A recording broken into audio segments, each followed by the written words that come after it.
Hello, this is Paper Cut Radiation here. So this is going to be a top five game list again. And again, this may not be the best quality. Again, I'm just been doing this recently. I'm not 100% sure if this is going to be like a regular thing or not. I'm just gonna have to play that by ear. But at least I have a video right here, so I'll start right away.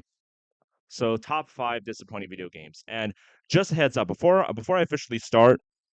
I just want to let you know, and I'm going to state this on the title. There are going to be some heavy spoilers. This is a spoiler video. So if you don't want any spoilers here, this is definitely the time to back out of the video. I'm like 100% warning everybody that I'm going to be stating a lot of spoilers in these games.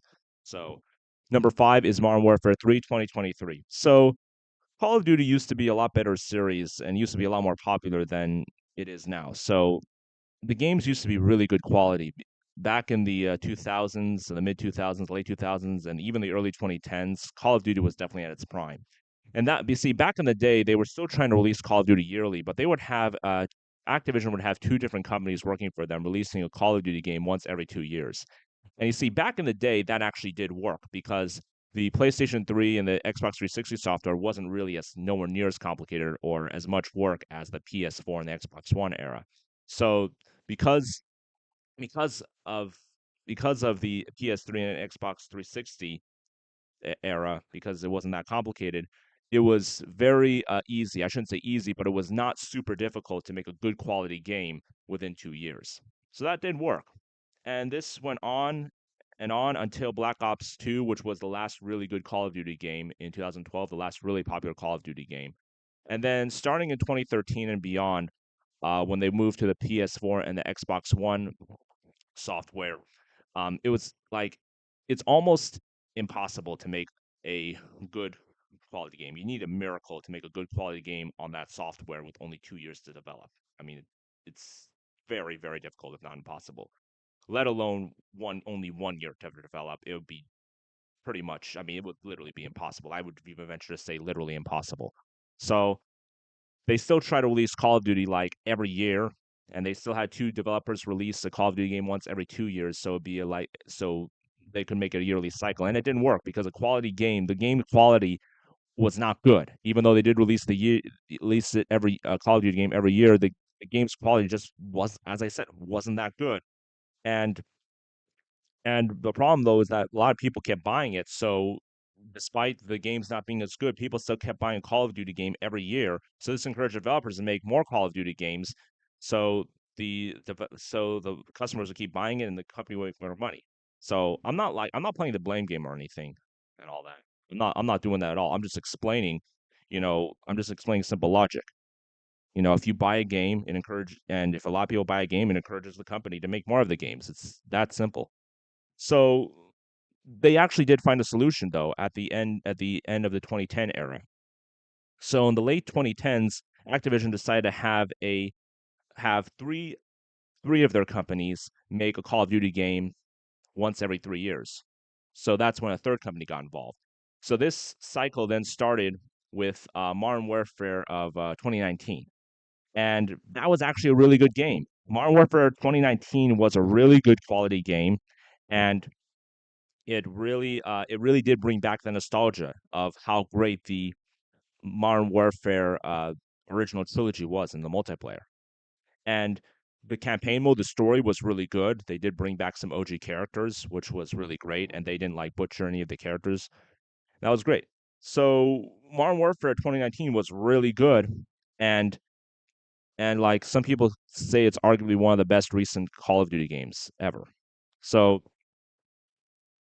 and the best part about that though is that it only required like 50 to 100 gigabytes. Don't remember the exact number, but it wasn't that many gigabytes. But then Warzone came in, the mandatory update Warzone came in and basically made the game to 150 gigabytes. So it was almost impossible to play it on an original PS4 without major backlash on it.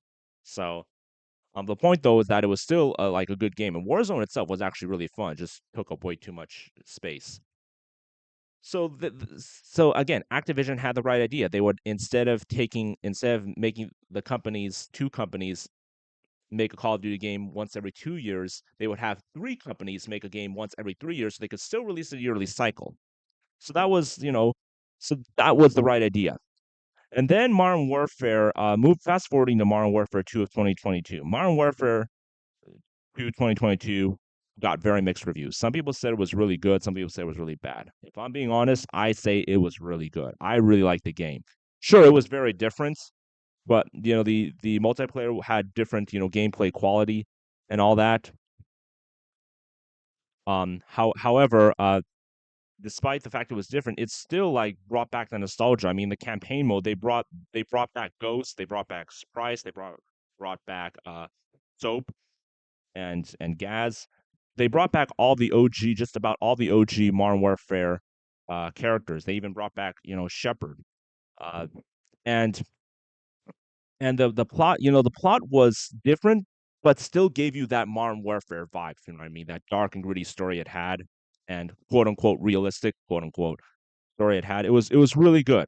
It was almost like the Punisher, but a squad of four Punishers, if that makes sense, like the Punisher comic book character. So it was really great, and it was definitely like a nostalgia thing. And the multiplayer, I thought it definitely did some different things, and I respect the fact that they took chance with the multiplayer because when it comes to different maps and different types of gameplay, I completely understand that because you can only keep recycling the same gameplay for so long before it gets stale. So I respect the fact that they took that chance. And Warzone, of course, they released a Warzone 2 that was really good too. So I heavily respect the game. I think one of the reasons why a lot of people might have hated the game, they might have just said, "Oh, it was too different and all that." But in some ways it's like a catch 22. It's like, you know if it's like you can't win either way. It's like if you make the game too much the same, then people say, oh, it's the same thing over and over again. If you make it different, they say, oh, it's too different. I mean, like, it's like a lot of people just, there are a lot of people out there who just find an excuse to complain. So my point though is that Modern Warfare 2 2022, like, I really liked it. I really respected it. I thought it was a great story. I especially like that they made some characters better than the original, like Ghost. Like, look at Ghost. Ghost was a much better character in the reboot trilogy compared to the original trilogy.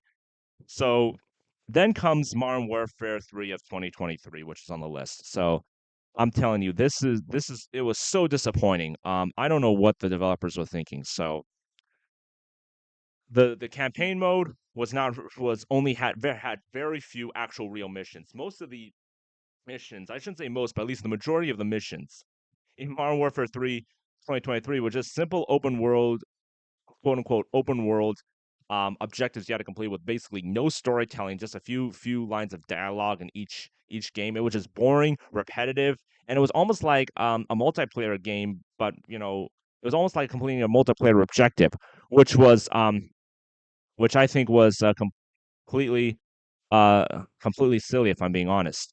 So so that I thought that was like very very very disappointing.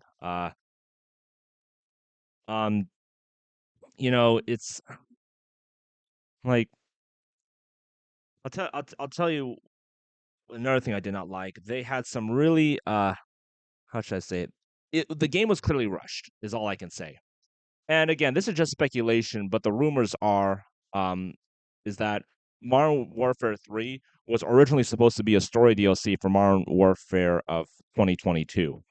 But instead they decided at the last minute to turn it into a full-time game instead of a full game instead of a simple DLC. So as a result, they had to add in all these filler missions to make it like stretch out to a full-time game, which butchered the game completely. I mean, the game you can tell was clearly butchered. There were very few story missions. To be fair, Modern Warfare 3, in my opinion, was not a horrible game. A lot of people say it's a horrible game. It was not a horrible game, just very disappointing and clearly rushed and definitely fell short. Uh, it like the few story missions it had, the real story missions it had were actually good, was actually really good storytelling, and they still made the OG characters good. And not to mention the multiplayer. I personally thought that the multiplayer was really good. Um, and I really thought I thought it was good nostalgia as well. Like they brought back some of the Modern Warfare 2 maps. In fact, it was nothing but OG Modern Warfare 2 maps. That's another indication that it might have originally been a DLC for Modern Warfare 2 of 2022 by bringing back the OG Modern Warfare 2 maps, Modern Warfare 2009 maps. So, see, that's another reason why like those rumors started happening. So, you know, another I And I'm going to get into spoiler territory. I already warned everybody that there's going to be spoilers, so this is when spoilers, real spoilers, start happening. So a lot of people complain that Soap was killed. That just made no sense in the plot. I actually disagree with that. Uh, in Modern Warfare 3 of 2023, I thought it was a really good plot twist when they killed off Soap, and it also showed that Makarov was no was no joke. I mean, he wasn't just a standard Call of Duty villain. They just showed how much of a threat Makarov is, and I think that's good. And a lot of people say, "Oh, Makarov hasn't done anything." You know, my answer to that is not yet. I mean, he's still alive, he's still out there, and the reboot version of Makarov, the main villain of the entire Call of Duty series, he's still out there, and Modern Warfare 4 is going to be happening, and I would venture to say he's probably going to cause a lot of destruction. So Modern Warfare 3 essentially introduced him, and I just think it would have been a lot better to just keep it as a DLC story for Modern Warfare 2 of 2022, and have and was about to say yeah, and have like just a few of those good quality story missions instead of adding all these filler missions and all that and making people pay a full price for a game. That's not cool. Making people pay for the full price of a game that literally was like a DLC size story stretch into a game, not cool. But anyways, though, I think was about to say I also think that killing off Shepard was not a good idea. I think, like, I can understand they were wanting to show how that Price for the dark side, but I felt like that Shepard had potential to be like a real villain, or at least an anti-villain or an anti-hero, however you want to call him. One of the small things I like in Modern Warfare 2 of 2022 was how Shepard was doing something that was questionably bad, and you saw his letters, like his name, in not in red letters, which is the villain, not in blue letters, which is the hero. It was in yellow letters, which means you don't know if he's a villain or a hero. And then when they mention Graves in Modern Warfare 2, they and like Shepard suddenly gets all evil and like starts laughing, and you see his name change to red letters, and I thought that was a really cool thing that they did. They slowly turn him in from like a hero to questionable to a villain, and then they just made him like enemy of my enemy is my friend and all that. They just kind of made him a quote unquote hero again in this game, and then he just gets killed off. I just thought that was wasted potential. I think they could have done a lot more with him. But Soap's death, I thought was good, and it also shows that people do die in the Modern Warfare series, and it also shows how much of a threat Makarov really is. So I think I've discussed though enough of Modern Warfare 3 of 2023. I'm going to move on. Let me get to the word pad. I am going to now move on to let's see. Let me take a look at the list. Just want to make sure I state things in the right order. All right, got it. So I actually would have put this higher on the list, but I didn't do that just because I know that by the end of the day, this was not really the developers, the makers' fault. It was the fact that there were two people in the company got into a big fight, and as a result, they went separate ways, and the game pretty much got incomplete. But it's going to be Metal Gear Solid 5: The Phantom Pain. So I don't really have to explain why this was a disappointing game. If everyone's played it, you know what I'm talking about. This game was essentially, an incomplete game. I mean, you could tell it was rushed. Most of the main story missions were just really filler side missions. There's barely any storytelling. There are very few actual good story missions. And as I said, you could tell that the game was incomplete, maybe even rushed. So what happened was, like, you see the two main developers got into a huge fight. Uh, they got into a huge fallout, a huge disagreement. As a result, they ended up going separate ways. Because they went separate ways, it was very hard to complete the game. So they just decided to, release it back in 2015. There were actually rumors that it was going to take the game another 2 or maybe even 3 years before it officially got released. But I just thought it was a really, really disappointing thing, because I think this game really could have been a great game, because the gameplay itself was really great. It was way ahead of its time. I mean, this is a 2015 game. This game was released back in 2015, and the graphics to this day are still really great. The gameplay is great. The gameplay is actually better than many modern games. They did a really great job. What you could do with the mother base, what you could do in open world missions and all that. They did a great job, and it still won Game of the Year awards. It was so good it won Game of the Year awards, even if it's in incomplete state. Imagine, it was already considered really great, but imagine what it could have been if it was 100% finished. imagine it probably could have been considered one of the most legendary games of all time, and that's a real shame because that's something that's never going to become a reality. There is a new Metal Gear Solid 3 remake. I think it's called Metal Gear Solid Delta, and hopefully that can bring back the glory of the Metal Gear Solid franchise and all that. But this was essentially the last real Metal Gear Solid game released, and it was a good game in many ways. It was just incomplete, and I'd say it's disappointing because it definitely could have been a lot better. But I don't think I have to say much more. So then number three is going to be Tekken 6. So Tekken 6, I gotta say, this is like the only game in this list that I'm going to consider like really, really terrible. Tekken 6, always been a huge fan of the Tekken franchise, but I have to say, Tekken 6 was just, I'm going to be like straight up honest, absolute garbage. Absolute garbage. And the scenario campaign, the story mode they had, the story was horrible. And I'm going to get a spoiler now. The story is basically a guy wanting to start a war just so he can fight a demon, bring out a demon and fight him. I'm like, what kind of nonsense is that? And all the OG Tekken characters, you barely saw them. Like Kazuya, who's like, my favorite Tekken character story wise. You only saw him in one scene. Uh, it was just so horrible, and the gameplay itself. The only thing that was good about it was like the actual gameplay, casual and maybe competitive gameplay. I didn't play Tekken competitively back then, but competitive players said that was good. So, but that was the only thing good about it. Uh, and even that like was not nowhere. The gameplay, like people say, it wasn't as popular though as Tekken 7.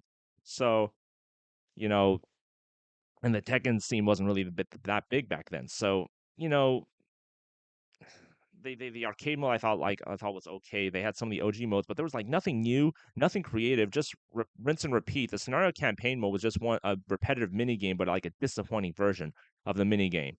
So it's just everything about the game was horrible, and I was really looking forward to this game.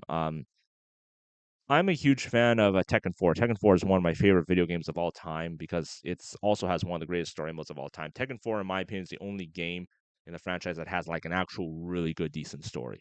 That definitely has that dark and gritty vibe. Almost every other Tekken game, though, is kind of a little exaggerated over the top, even funny. Tekken 5, I thought was a little too silly for my type of games. So, um, let's see. So yeah, and then Tekken 6, I was really hoping they make it better. It was the first game that was going to be released on the PlayStation 3 and Xbox 360. I thought they would knock it out of the park, and no, they did not. They completely butchered the game. It was horrible, horrible mini games. The gameplay was pretty much just rinse and repeat. It was just nothing really new in the game. Even the gameplay itself, which was not bad, it was nothing really new. It was just the only thing that was new was basically the rage art where not the rage, but not the rage, or just the rage, where if you only had like 5% of life left, your attacks would become twice as powerful, so you could make a big comeback. That was literally the only thing new about the game. Everything else was pretty much the same. It just felt like another, it felt more like gameplay. Just felt like more like Tekken 5.5. If I'm being honest, it didn't even feel like a real new Tekken game. So, and especially on the PlayStation 3, I expected a lot better than this. So horrible game. I'm so glad they fixed it with Tekken 7 though. Tekken Tag 2 kind of fixed it, but Tekken 7 really fixed the franchise, and Tekken 8 is made the franchise better than ever. So unlike Metal Gear Solid 5, Tekken has actually made a huge comeback. We'll see if Metal Gear Solid Delta helps the series make a comeback. So number two is going to be Resident. This is going to be a lot more linear explanation, and this is going to be like super heavy spoilers. So just heads up though. Like, I'm not going to hold back with spoilers here. So, Resident Evil 8 Village. I'll tell you why this game was I think, still like considered one of the better games in Resident Evil. But I am still extremely disappointed. It easily could have been one of the most legendary games of all time. It could have been easily been by far the best in the series, and it fell short. So I'll explain why. So I'll just say that in Resident Evil 8, the first 80% of the game, maybe even the first 90% of the game, you're going to be like, wow, what is Paper Cut talking about? This game is great. You're going to be like that. I'm telling you. You're going to experience that because the first 80 to 90% of it is great. It's very diverse. It's like there's one area that has like the OG Resident Evil gameplay where you're stuck in a, castle or mansion and all that. You have to have to solve puzzles, find ways to survive. And there's also a psychological horror area, kind of like Silent Hill, which is a different vibe. And then there's also kind of a Resident Evil 4 vibe, an area outside. like kind of action horror. And then there's also one where you go into a factory where it's pretty much like an action game. So it's like you experience like the action and the horror of Resident Evil like in different sections, which is like really good. But then, boy, did they have a horrible plot twist at the end. So as I said, heavy spoilers coming up. Uh, so first of all, there was a villain called Heisenberg who actually figured out that the main villain was using him as a puppet. And he said, no, no, no, I'm going to turn that around. I know I'm being used as a puppet. I know all of my partners have died as a puppets. That's not going to happen to me. I'm going to do big things. I'm going to, rebel against my master. So then it looked like he was going to be like a big time villain, maybe even a long term villain in Resident Evil, kind of like Wesker. It even looked like that. But then the problem though is that long story short, he ended up just dying as a puppet. He had like one boss battle, and then that was it. He just died. I'm like, wow, really? All that hype only to have him just die like any other villain? That was like very disappointing. So uh, you know, I was like very disappointed to see that. And then the other disappointing thing, this I'm telling you, I could not get over. I might have, not say might have been able to get over like Heisenberg, like dying as like any other villain after making all that fuss, saying, "No, I'm going to be the big bad guy, I'm going to rebel against my master." I might have been able to get over that, but what I could not get over was Chris Redfield. They made Chris Redfield look like a complete idiot in this game. I'm just like being straight up honest. I know I might sound harsh, but I'm just being 100% honest. Chris Redfield ended up being a complete idiot in this game. It's one thing to make a character like an idiot in the game. That's one thing, but to make one of the OG characters, Chris Redfield's been around since Resident Evil 1. He's been like the main protagonist in Resident Evil 1. Let's see, one of the main protagonists in Resident Evil Code Veronica. So that's two, and then two games. He was a main protagonist in Resident Evil 5, main protagonist in Resident Evil 6. That's four games, and he was like spoiler here, but he was one of the main protagonists in Resident Evil 7. So you know in so he was like, I mean, he's been in five like main games, and the fact that an OG character like that now made him look like an idiot was horrible. So I'll tell you why they made him look like an idiot. So Chris Redfield was antagonizing the main protagonist Ethan Winters for like most of the game, the first 80 to 90% of the game. It looked like he became a villain. And what's interesting though is that you see in Resident Evil 7, when you got to play as him, he was actually acting a lot more tense. You could tell like he was losing his temper a lot more, and you could tell that he was on the path of becoming a villain. And then Resident Evil 8, they made him look like he turned into a full-on villain. I think it would have been really interesting to see him you know, turn to the dark side. And then it was like I just thought was really really great. It was a good change of pace because come on, Chris Redfield's been a protagonist in five games. I think it's okay, like finally at this point, to be creative and have a change of pace. But no, they at the end they decided to make him a hero, which was stupid. So the reason why he was antagonizing Ethan was because he didn't want Ethan to know the secret mission he was doing because, like there was like the main villain was disguised as his wife and all that and was going to like somehow sabotage like the family and then sabotage the village and all that, do her own experiments. And Chris Redfield was trying to stop that, but was antagonizing Ethan because and knocked him out because he didn't want Ethan to know. I'm like, why wouldn't you want Ethan to know? You've been protecting the guy. Like, why can't you just put him in safety? Why can't you just tell him the truth? Why do you make it look like you're antagonizing him? And that just made Chris look like a complete idiot because Ethan ended up dying. Like Ethan, it's Chris's fault completely that Ethan died. He did not have to die at the end, and that was like so stupid. How Chris just allowed Ethan Winters to die like that, and then make his daughter grow up without a father, made widowed his wife. That was just horrible. And I just thought that was so stupid at the end. And, I hope Chris has some kind of redemption arc in the next Resident Evil game whenever that's coming out. Because Chris Redfield did look stupid. It would have been so much better if Chris Redfield was an actual bad guy instead of just make him look like a bad guy and then no, it just turned out to be a stupid idiot. Imagine this.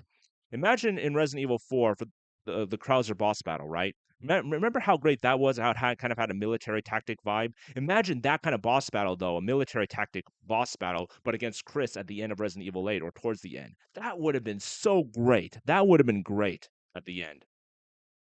But anyways, it was a shame that the gameplay itself is still really good.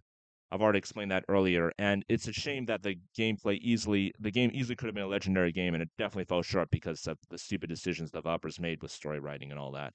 But anyways, I'm going to uh, I'm going to state my number one, which is Batman Arkham Knight. So again, this will be a linear explanation, and again, heavy spoilers coming up, so you've been warned. So Batman Arkham Knight, to this day, this game was released back in 2015, and it still plays like a modern game. You would still think it'd be released on the modern PS5. I mean, that's how great the graphics are. It was open world. There was just so much to do. The side missions were great and all that. The story itself was great for just like in Resident Evil 8. The first 80% of the story was like really great. You'd be like, wow, what is Papercut talking about? This game is great. But I'll tell you why it ended up being disappointing was because of the ending and the stupid plot twist it had.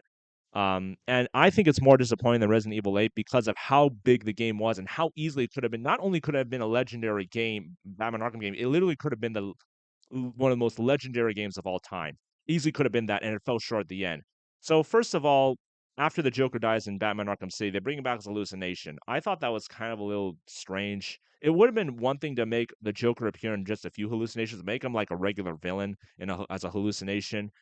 I think Scarecrow and Arkham Knight should have been like the main villains. They should have been the ones that shine. Because I thought Scarecrow was really great. I really liked that psychological torture he would give everyone, a psychological intimidation he had, and Arkham balanced by the Arkham Knight, who was kind of like had that military tactic vibe.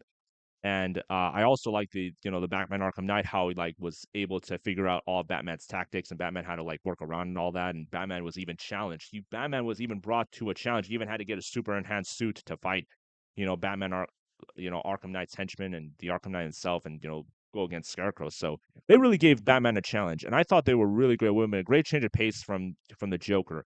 But no, they had to bring back the Joker's hallucination, and I could have gotten over that though. Like it was kind of understandable. Another thing that was disappointing though was I think it would have been better. From in Batman Arkham Asylum, there was kind of a platformer area where you would actually go through Scarecrow's hallucination, and it almost kind of made the game a horror game. It really toyed the horror genre, and they didn't really bring that back in Arkham Knight, which was disappointing. I'm like, come on, you have Scarecrow as the main villain. Why don't you just bring those back? Imagine having an open world but then having a lot more of those kind of hallucinations. So I thought that was very disappointing. But I'm telling you, I could have gotten over those two things. I cannot get over the fact that they made that of the plot twist at the end. In fact, I could even get over the fact that the Arkham Knight was Jason Todd at the end. It turned that the developers made all this fuss was saying, "Oh no, Batman Arkham Knight's an original character," and then they made him Jason Todd, and then he just made him all like, and then it was like, wait, what? It just kind of felt deflated. It's like all that fuss, and it's just like any other like, it's just like just an OG Batman character and all that. So and the fact developers like said it was original, but no, it was just basically Red Hood. So but even then, maybe I could have gotten over that part. I could not get over this part though. That was so silly though. They made Scarecrow look silly. You see, I think Oracle is a good character. Oracle is Barbara, the one who helps Batman, um one of Batman's allies, and they killed her off in Batman Arkham Knight, or at least that's what supposedly happened. So so they ended up killing that character off.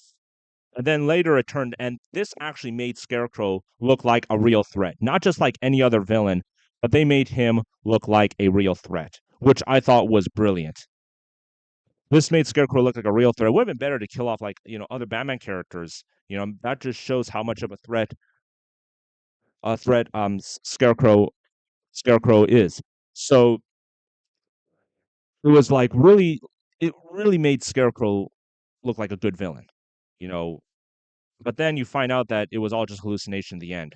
It turns out like nothing really happened. And don't get me wrong, I think Oracle is a good character, but I think after all that fuss, only to find out that, oh no, Oracle is actually alive. I'm like, really? So that was another thing that fell short. And I just thought that the ending was kind of um I thought the ending at the end could have been better. I thought the hallucination was okay. Um but no, just something about it just made it feel like it fell short, fell flat. And at the end, it turns out nothing really. The Scarecrow and Arkham Knight, they didn't really make any progress. It's like I thought, they made all this fuss saying, "Oh no, that there's going to be a huge impact on Batman. This is going to be a real threat." But by the end of the day, they just turned out to be like any other villains. It just felt like another Batman series. And Batman had to like fake his death at the end and all that. But still, like that wasn't good enough. Like after all that fuss, after all that open world, it turned out it's like nothing happened. No progression happened. No continuity happened. So it was still a good game, but I just think it could have been a legendary game. And because of those disappointing things, all those disappointing things I've said, it definitely fell short. But again, that's my top five list. Hope you enjoyed the video and thank you for your support, everyone. I appreciate it. Uh, I'm going to be concluding the stream. Need to quickly check the Twitch chat. Want to make sure I didn't miss anyone. Well, no, it was nobody's asked says any questions. Okay, thank you for your support, everyone. Y'all have a good one. Bye.